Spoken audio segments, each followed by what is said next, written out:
Hi, welcome back to my channel. This is Jennifer Scrapping Cane. Today I'm sharing another stash digging kit. I pulled out these Bo Bunny papers from 2015. The sticker letters are from Bella Boulevard. And then I have these wood grain snowflakes from Shandy's Itsy shop. I will leave the link down below if the shop is open. I'm not sure if it's currently open anymore. These Heidi Swapp acrylic snowflakes are really cool, but they're really hard to use. So I wasn't sure if I was going to be able to get them on the layout. I do get them on the layout.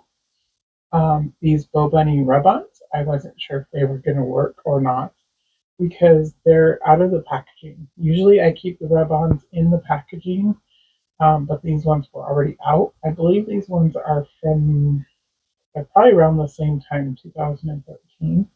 So they're fairly old, but they actually do work. So I was really happy about that. And this collection is called Woodland Winter, I believe. Yeah, Woodland Winter, and like I said, it's from Bo Bunny 2013. So definitely need to get that out of my stash. So first, I'm going to show you some painting here. I already painted all the wood grain snowflakes white, and I just used white acrylic paint and just painted over the top of them. Now I'm painting the Heidi Swapp acrylic snowflakes, and I'm not painting them completely white. I do want them to show as being like clear material, I guess. So basically, I'm just tapping the paint on the acrylic, and then I'm turning it over, and that's a piece of wax paper, and I'm just tapping it down on the wax paper to make it look like snow. I guess it looks like a little frosty. So that's the way that I decided I was going to go ahead and get those used. I have a sketch here from Paper Issues, and I believe that's for this month. I will have to check on that, but it did come from Paper Issues, and as you can see, they have like a speech bubble at the top and then two photos at the bottom. I'm actually going to do something kind of sort of like that. I'm going to place a photo at the top in the speech bubble area by tearing the paper, and then have two photos at the bottom. So I'll actually have three photos on the layout instead of just two. Here I'm using the white acrylic paint again, and I did some white splatters on the blue paper. I'm going to use this as my background. And then I'm using white acrylic paint in a flat brush to go around the edge and make a little white edge all the way around.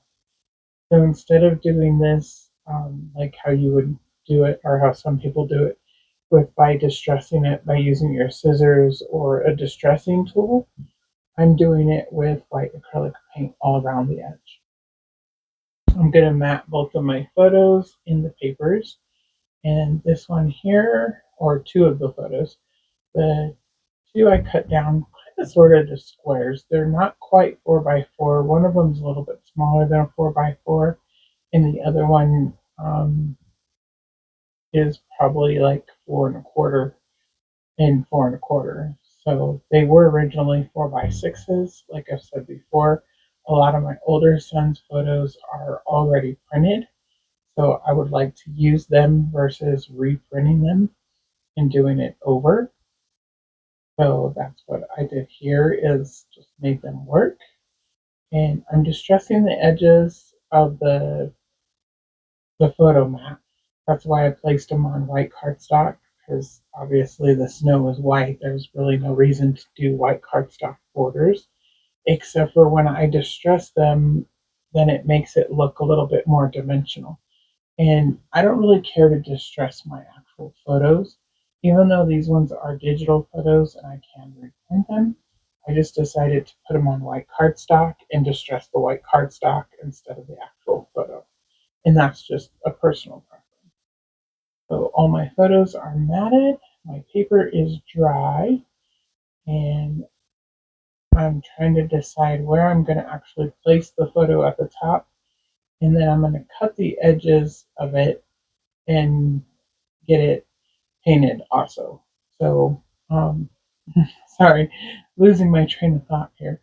And I just wanted to make sure it was the right size and it was going to fit perfectly up here at the top. I am going to leave about a quarter of an inch or half an inch at the top. And the reason that is because I want those two strips of paper to go at the top. But first, I'm going to trim these off. And then, like I said, I'm going to paint the edge of the snowflake paper. And then you'll see the camera kind of sort of jump. And it'll come back, and those will be dry, and I'll have the background back in place and getting ready to place them down. And basically, I was scrapbooking late at night, decided it was a little bit too late, it was time to go to bed and come back in the morning and finish the layout. So that's what I did. So, like I said, I'm just using a flat paintbrush, and it is dry, it's not wet. And then I dip it in the paint and then just drag it around the edge, and it leaves kind of a neat little white edge on the papers. And it definitely looks like snow, if you ask me. I like the way that it looks on winter layouts. And you can get kind of the same, design or the same look if you were to distress the edges. But I just think this is kind of a cool technique. And I've been doing this for quite a few years. And it's in his albums a lot. So it kind of makes it look like, you know, I didn't do the layouts 20 years apart. Um, I guess they're not quite 20 years apart, 10 years apart. Um, but again, this is an older collection, anyways. And I didn't have any stickers to go with this collection. That's why I pulled out the wood grain and the rub-ons and the Heidi Swapp clear snowflakes, to add something to the layout besides just paper. And I'm going to place a little bit of a blue border right here at the top of the snowflake paper. And then I'm going to place the stripes right above that blue paper. So there's a little line of dark paper in between the stripes and the snowflake paper. And that was just what I wanted it to be. So that's how I did it. In the sketch, of course, that's not at the top since it's a speech bubble at the top. But I'm not going to use it as a speech bubble. I'm just going to use it as a piece of pattern paper at the top and then place my photo on top of it. So that was how I changed up the sketch. And I'm not going to have much room to embellish on the layout anyways because obviously the photos are very large for an 8.5 by 11, being that they were 3 4x6s, two of them being cut down to like I said, 4 inches or so.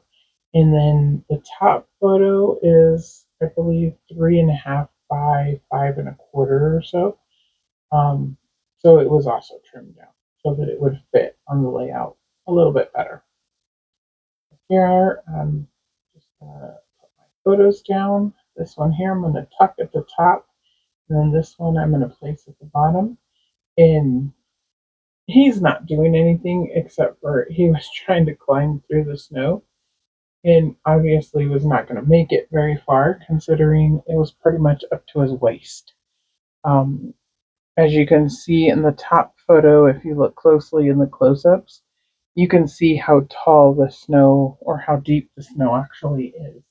And again, this was another winter storm is what this one was called. This one was not considered a blizzard because most of the snow you see around our driveway is because we face north. So the wind was, or the snow was blowing towards our house. But my brother in law, who's standing in the photo with my son, is about 6 foot tall, and the snow is almost waist deep, not quite. Um, so it definitely was a lot of snow. And he was just helping him shovel the driveway as little help as he could do, considering he was about 8 years old. So he wasn't moving very much snow. But it's the he gets an A for effort, but he tried. So here I'm rubbing on the rub-ons, and as you can see, they rub on perfectly. They do move a lot, and that's partly because they're attaching to the paper, but they're also like lifting up at the same time. So all I did is make sure that I was holding the paper down as I was rubbing so that they would rub onto the paper and not peel off instantly. But they rubbed on perfectly. I had no issues getting them on and getting them to stick. So I was very happy about that. And I'm going to add some little snowflakes down there. I will add a little bit of journaling down at the bottom. Probably just saying, what I said about him trying to help my brother-in-law shovel the snow. And then, of course, he's going to play in the snow because he's 8 years old. And it's fun to try to walk through deep snow. But anyways, I'm going to add my title up here at the top. And again, trying to use up those rub-ons. So I decided to add some of the swirls coming off of the O in snow. And I add those at the top and the bottom part. And as you can see, I just rub my finger over the top of them after I rub them down to make sure they stick to the paper. But they stayed in place and they're still in place, so I think they're okay. And I'm going to go ahead and I just title it Snowstorm 2006. These are, the other ones were the other Blizzard was from 2005, and it was early in the year. So this one was the following year, but later in the year. So they were quite a few months apart, or actually over a year apart from each other. But we do get snowstorms like this quite often. But I'm just looking for glue dots, I believe. Yes. That's what I used to put down the acrylic snowflakes by Heidi Swapp. And those just, the liquid glue wasn't sticking to those for some reason when I put them on the photo. So I decided to go ahead and just use a little glue dot on the back side of those. And then I did use liquid glue on the top because I'm going to place a wood veneer snowflake on the top of each of the acrylic snowflakes. And the only reason I did that is because it just added a little bit something more to those snowflakes. I don't think they really look like anything special. They're kind of boring, but adding the little wood veneer snowflake on top of them makes it a little bit more interesting, and it helps them just pop a little bit more. I have quite a few pieces that are acrylic and they're clear like this, but I don't know how to really use them on layouts. This is really the only way I know how to use them is by adding a little bit of paint to them to make them pop a little bit. And that rub-on up there did roll up before I had a chance to place it down correctly. But I did get it down and it actually doesn't look that crooked. And the snowflake goes on top of it, so it's kind of hiding the flaw. And I'm okay with it. It looks fine. I don't think anybody would even really notice except for I pointed it out. But here I'm going to finish spelling out snow. I keep jumping all over the layout, but that's just the way I scrapbook usually. So here I'm adding snow, and again I just use those white letters from Bella Boulevard that I have in my stash, and they're just flat cardstock stickers. They're not dimensional in any way, and I was okay with that. Like I said, some of his layouts just need to be simple and plain.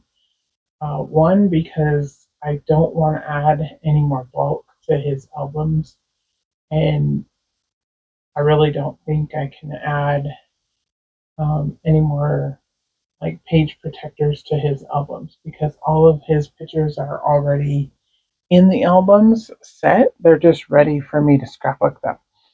So I don't want to add a whole lot of dimension because I'm afraid I'm going to run out of space. And then I would have to get another album. But there you can see the little journaling block and the rub-ons and everything about the layout. I hope you guys enjoyed today's layout, and I will see you tomorrow with another layout. Bye!